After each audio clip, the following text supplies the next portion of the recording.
Electric Herd presents The Storm of Steel by Ernst Jünger. Translated by Basil Creighton. Read by Stephen Houk. Orainville.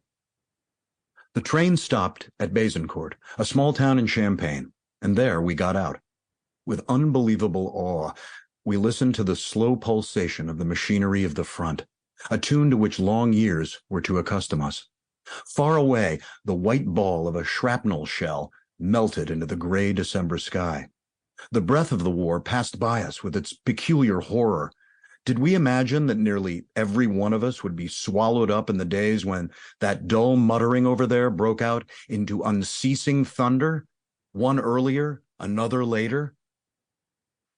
We had left the lecture room, classroom, and bench behind us. We had been welded by a few weeks' training into one corporate mass inspired by the enthusiasm of one thought, to carry forward the German ideals of '70.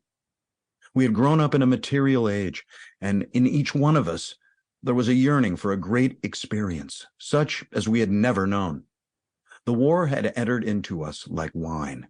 We had set out in a rain of flowers to seek the death of heroes.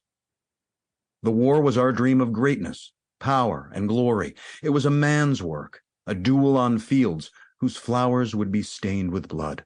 There is no lovelier death in the world. Anything rather than stay at home. Anything to make one with the rest. Our fevered thoughts cooled down as we marched through the heavy chalk loam of Champagne. Pack and ammunition and rifle weighted on us like lead.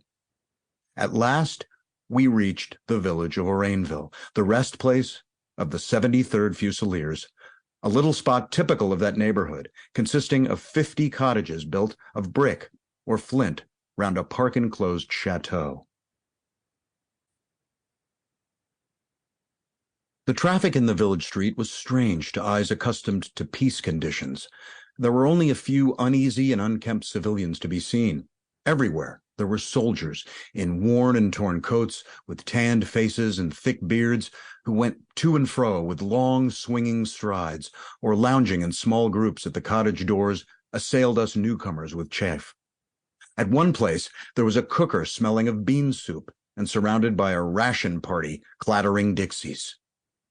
The Wallenstein-like romance was heightened by the incipient dilapidation of the village.